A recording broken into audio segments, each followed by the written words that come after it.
What is up, guys? Welcome back to the Crew 2, and in this video I want to take a look at the Lotus Evora GTE Overcut Edition. This car is also going to be part of the Motor Pass, and it will be unlocked at level 25. And if you guys were wondering, leveling up to level 25 and or to like level 37 for the other vehicle is luckily going to be insanely simple, only because leveling up the pass now is probably going to be the easiest thing ever. So you can get one free level daily, and then basically doing the summit weekly, you can also get all 4 of these unlocked as well, which will be 8 levels, which I do think a lot of players most likely enjoy how the challenges are. I also feel like a lot of people would like to see them return how they were before. Like, for example, guys having to do like 2 or 3 hypercar races, or maybe doing those lucky guy challenges and or like those contractor missions. I always found those fun doing the weekly challenges, but now all you actually have to do is to basically turn in the summit weekly and you're pretty much good to go. I would like to know what you guys think about this in the comments below, and I might actually make a updated video and or go over this a bit more in the near future as well, because it does kind of bug me. And I also find this kind of silly due to the fact that we actually have 8 weeks of challenges, mainly because most players are probably going to be maxed out in this motor pass way before they actually hit week 8. I would like to know what you guys think about this in the comments below, and I'm definitely going to make a video about this here soon, so definitely stay tuned for that. But right now though, let's take a look at this Lotus Evora. I actually found a few things pretty awesome about this car that definitely make this thing insanely unique. For one, it's going to have a very nice looking wide body kit that, once again, the fenders are actually going to fit the side of this vehicle. That's always a nice plus. And one of the biggest things I noticed, guys, when I first started driving this car is, yes, you're going to see colored carbon on this vehicle as well, which I love that. That's normally something you would see on like a Bugatti Chiron and or Chiron.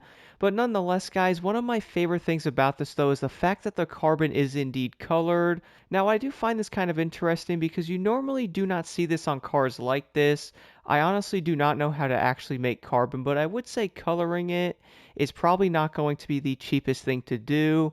And also, one of my favorite things, guys, is the fact that the Lotus is also going to have really nice colored rims. Like, the inside is also going to be green, matching the outside and or green parts of the car as well. I really do have to give it to Ubisoft with how unique these cars are going to look. But nonetheless, let's go do an outside look of this vehicle right now and take this thing on a quick top speed test. So moving over to the outside view of the Lotus here, the first thing you're probably going to notice is going to be these yellow headlight covers. My goodness, that really does jump out at you. Plus, I do believe it's one of very few cars in this game that actually has yellow headlight covers for that matter. But nonetheless, guys, the overall design of this Lotus does honestly look pretty awesome.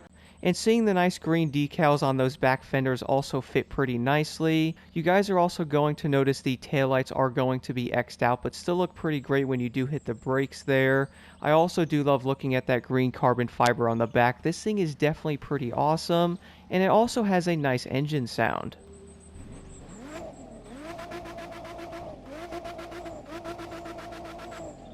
And then moving over to the interior, the first thing you're probably going to notice is that green carbon fiber on the steering wheel. And also like the side pieces of the vehicle, like where that blank screen is. Which honestly, seeing that screen blank is not very shocking because some vehicles do have that as well.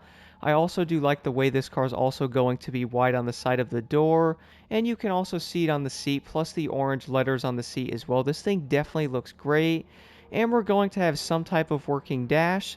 That's not going to be insanely terrible.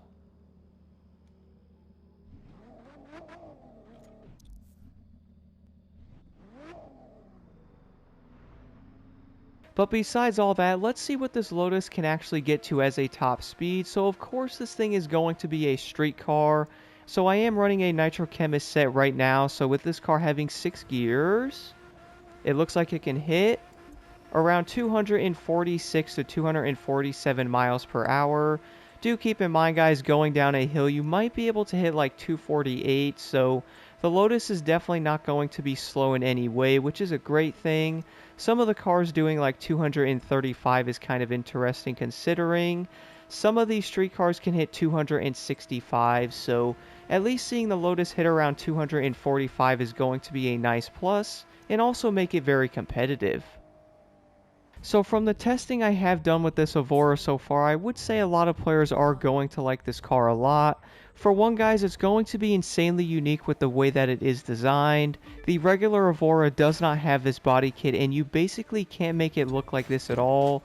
I really do love when they actually do that with some of these special edition vehicles, and that way you can actually tell them apart from like something that is stock as well. I can definitely see how some people might get frustrated getting like a special edition vehicle, and it's basically going to look like the regular car if you do customize it. So seeing something like this being special like the Evora, and or something like the 720S Spider Blast Edition, to where you really can see like an insane build, and you cannot replicate these even with the regular car. So I do love how unique they are. And so far, guys, I do have to admit, I do think this motor pass is definitely worth a look. Not only is the Evora going to be insanely fun to use in the street class, even though it might not be like the new best street car, having a top speed of 245 miles an hour is going to be pretty dang good. Now, one thing I have to admit though, I would say one of the only flaws I found with this car is probably going to be the way that it does feel kind of twitchy, at least when you're trying to make different turns and or like adjustments with your steering. I would say that might be the only big issue with the Evora, but besides that, I really can't see any flaws with this vehicle. It does handle around corners pretty well, and it does seem to have a pretty nice overall speed and acceleration to it, so it's definitely not going to be the worst street car in any way, and it's probably not going to be the best either. I would probably throw this thing in the middle, which, having more cars like this, I kind of feel like it's going to be better in some way because they are going to feel a lot more balanced, and that way you can actually race them. Even though they might not be the greatest in some areas, they're also not going to be the worst, so at least they're good enough to actually use in like a summit and or something like PvP. But at the same time though, I would say a lot of players are probably going to pick other vehicles over this Evora, mainly because some of those street cars are going to be much better. But overall, guys, one thing I do have to admit though, I do think a lot of people are going to like this motor pass. For one, I do think this Evora is going to be a pretty like street car, even though it might not be the best one. I really do love the way this car does look. Plus we have the 720S, which is going to have an insane body kit and or front rims on it as well, so that car is definitely going to stick out compared to the regular 720. And then of course we have the Sparrow Competition, which I do like that as an Alpha GP vehicle. I haven't gotten to drive the level 37 one yet, but I can't wait to. I really do feel like these Alpha GP cars look like small boats, but even with that, guys, they're still going to be a fun time to race around, even though I do feel like a lot of players are going to be wondering, like, for example, is this Evora the best street car?